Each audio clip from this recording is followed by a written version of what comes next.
Nuk e kam takuar kur në një vend të bukur.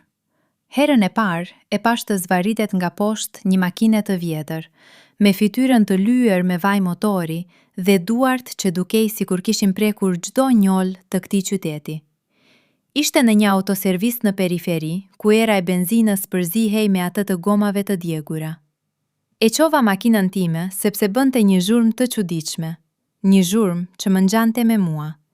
Diçka që vazhdonte të ankonte, por askush nuk e dëgjonte. Ai doli nga poshtë makinës, mu afrua. I kishte syt ngjyrë qeliku të ndryshkur, jo blu, jo gri. Diçka në mes, diçka që nuk e gjen dot as në librat e ngjyrave. Bëhet zhurmë nga kutia e shpejtësisë, tha. Zëri i tij ishte i rëndomt, as i bukur, as i shëmtuar. Thjesht zëri i dikujt që ka folur më shumë me makina se me njerëz. Rregulloje, thash. Ashtu si thoja për gjithçka në jetë. Rregulloje. Mos pyet pse u prish. Mos kërko të dish sa kam vuajtur para se të vija këtu. Thjesht rregulloje. Më kushtoi 200 euro. Pjesë këmbimi, tha ai. Unë ja dhash pa pyetur, sepse në atë kohë unë jepja para për çdo gjë që premtonte se do të më jepte pak qetësi. Por makina vazhdoi të bënte zhurmë. U ktheva pas një jave, pastaj pas 2. Pastaj fillova të shkoja atje pa asnjë arsye. Thoja se kishte një gurgudlim të re, një dridhje në timon, një erë të çuditshme kur ndezi kondicionerin. Gënjeshtra të vogla, të padëmshme. Gënjeshtra që një grua i thot vetes kur nuk është ende gati të pranoj se nuk ka shkuar atje për makinën. Ai më shikonte gjithmonë po ashtu, nga poshtë, me ato sy qeliku të ndryshkur, dhe unë ndjeja diçka në bark. Jo atë lloj ndjenje të ëmbël që shkruaj në romane, por diçka më të thellë, më të errët, diçka që më kujtonte se isha gjallë. Një mbrëmje shkova vonë. Servizi kishte mbyllur, por drita në garazh ishte ende ndezur. E dija se ishte aty, gjithmonë e dija. Si e di kur do të bjerë shi, jo nga ret, por nga era që më përkëdhel lëkurën para se të vis tuhia. Troka në portën e hekurt, doli pas disa minutash, me një leck në dorë dhe ato sy që më shikonin sikur unë isha thjesht një tjetër makinë që kërkonte të rregullohej. Është vonë, tha. E di. Çfarë do? Nuk i thoja dot, se doja të ndjeja diçka, se doja dikë që nuk më fliste bukur, dikë që nuk më premtonte yje, dikë që thjesht do të më rregullonte, ashtu siç rregullonte motorët. Makina ime, filova. Makina jote është në rregull. E kontrollova 3 herë. Nuk dija çfarë të thoja. Qëndroja aty si budalla, me duart në gjepat e gjinsit tim të grisur, duke u lutur që ai të bënte diçka. Çfarë do gjoje? Ai bëri një hap përpara, pastaj një tjetër. Tani ishte aq afër sa ndjeja erën e tij. Jo kolonj, jo sapun të shtrenjtë. Ishte era e punës, e hekurit, e vajit, e djersës që thahet mbi lëkur pas një dite të tërë. Hyni brënda, tha. Dhe nuk ishte ftesë, ishte urdhër. Hyna.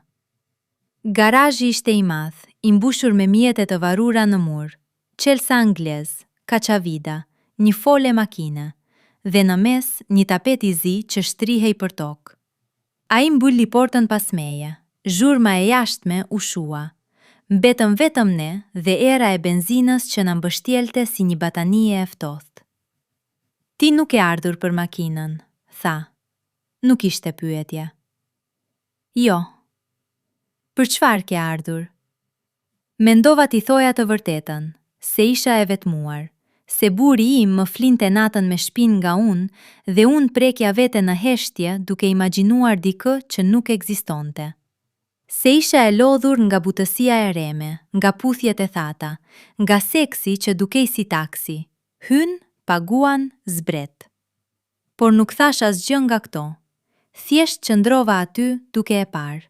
Dhe ai e kuptoi, sepse meshkujt si ai nuk kanë nevojë për fjalë.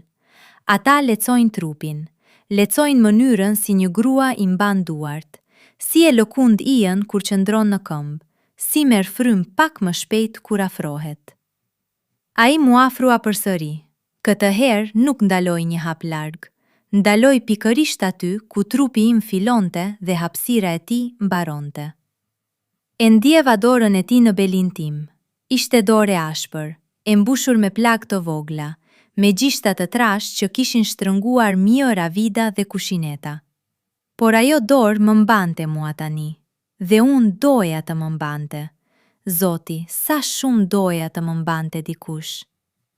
Nëse do të ndalemi, thuaje tani, pëshpëriti. Zëri i tij ishte i ulët, rezononte në gjoks, dhe unë e ndjeja atë rezonancë duke më hyrë në palc. Mos u ndal, thash. Dhe ai nuk u ndal, më shtyu butësisht mbi tapetin e zi, jo butësi e reme, por butësi e dikujt që di sa forcë të vësh pa e thyer diçka. Ashtu si që di sa të shtrëngosh një vid pa e copëtuar. Robat filluan të binin në dyshemen e pist, zhinset e mia, këmisha e tij e punës, të brëndshmet e mia që i kisha zgjedhur atë mëngjes pa e ditur pse. Zdjevje që i bën trupi para se mendja të arrijë të thotë diçka. Ai më veshtroi lakuriq, jo si buri im që më shikonte sikur isha mobilje, por si dikush që po studionte një motor për herë të parë, me kureshtje, me njohuri, me një gatishmëri për të futur duart brenda dhe për të parë si punon. Pastaj ai hyri, por fjala hyri është shumë e butë për atë që ndodhi. Ajo është fjalë e shtëpive të mirëmbajtura, e shtratit me qarqaf të bardh, e dritave të zbetha. Ai nuk hyri, ai më futi. E ndjeva veten duke u hapur për të, jo sepse doja, por sepse trupi im vendosi para meje. Sepse trupi im e kishte pritur këtë prej muajsh, ndoshta vitesh, dhe tani po e merrte pa pyetur. Fillimisht ishte vetëm presion. Ai presion që të bën të marrësh frym thellë. Pastaj një ndjesim bushjeje që më përhapi në të gjithë trupin, nga majat e gishtrinjve deri te rënjët e flokëve. Dhe pastaj, thelësia. Ai ishte i madh, jo thjesht i madh, por i madh në atë mënyrë që të bën të pyes veten nëse do të shpërthej diçka brenda. Dhe unë nuk e dija nëse kisha frikë, apo nëse ishte pikërisht ajo që kisha nevojë. Të ndjeja se mund të shpërtheja, se nuk isha më e kontrolluar, se isha thjesht mish e gjak që dridhej në një trup tjetër. Ai filloi të lëvizte, ngadalë në fillim, si dikush që po teston ujin para se të zhytet. Por shpejt ritmi ndryshoi, u bë më i shpejt, më i thellë, më i egër. Unë kapa tapetin me duar, thonjë themi gërmuan në gomën e zezë, dhe një zë doli nga unë, një zë që nuk e kisha dëgjuar kur më parë. Jo një rënkim, jo një pshertim, por një ulërim. E lëshova atë ulërim si e çmendur, si dikush që ka mbajtur gojën mbyllur për 1000 net dhe befas dikush ja ka hequr kapakun. Si një motor që ka punuar me shpejtësi të ulët për vite dhe pa pritur dikush i jep gaz maksimal. Ulërima ime u përplas në muret e garazhit, u kthye tek unë, dhe unë nuk u turprova. Për herë të parë në jetën time nuk u turprova për atë që po bëja. Ai nuk foli, nuk më tha të dua, nuk më tha je e bukur. Ai thjesht vazhdoi, me një ritëm që dukej i pamundur për një njeri që kishte punuar 12 orë rresht. Por ai nuk ishte më mekaniku i lodhur. Ai ishte diçka tjetër.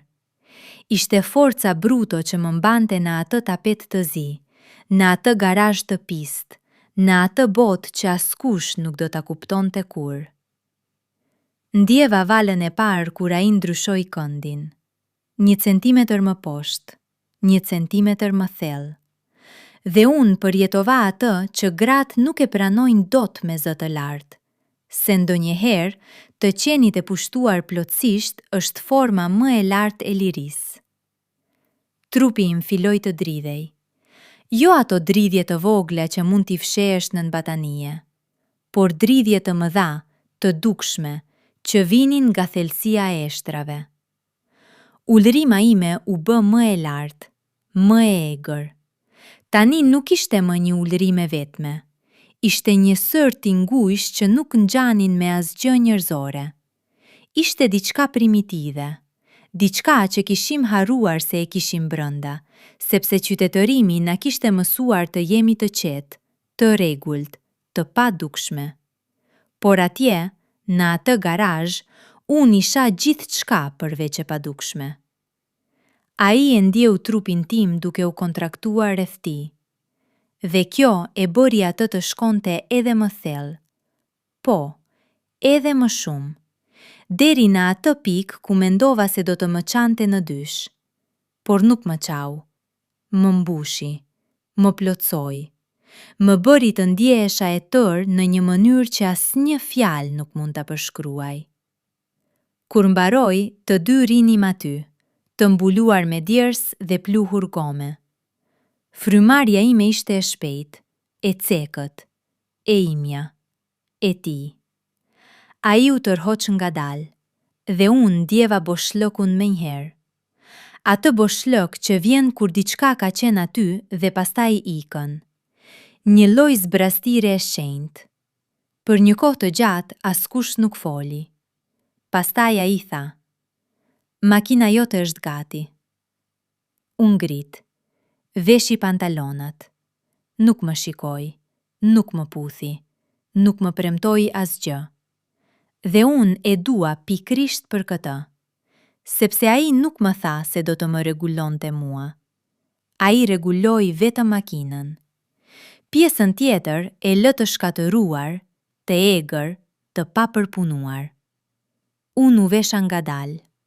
Rrobat më ngjiteshin në lëkurë. Flokët më kishin dalë nga kapset. Dukesha si dikush që sapo kishte mbijetuar një stuhje. Dola nga garazhi. Ajri i natës më goditi fytyrën. Qyteti ishte i qetë. Njerëzit po flinin. Asnjëri nuk e dinte se pak minuta më parë, një grua e zakonshme kishte uritur si e çmendur në një garazh të pistë, sepse një mekanik i heshtur ja kishte kujtuar asaj se çfarë do të thoshte të ndjehej gjallë. Makina im ishte aty, e riparuar. U ula në sediljen e shoferit, ndërova motorin. Zurma e çuditshme kishte vdekur, por unë nuk isha më e njëjta, sepse atje, në thelsinë time,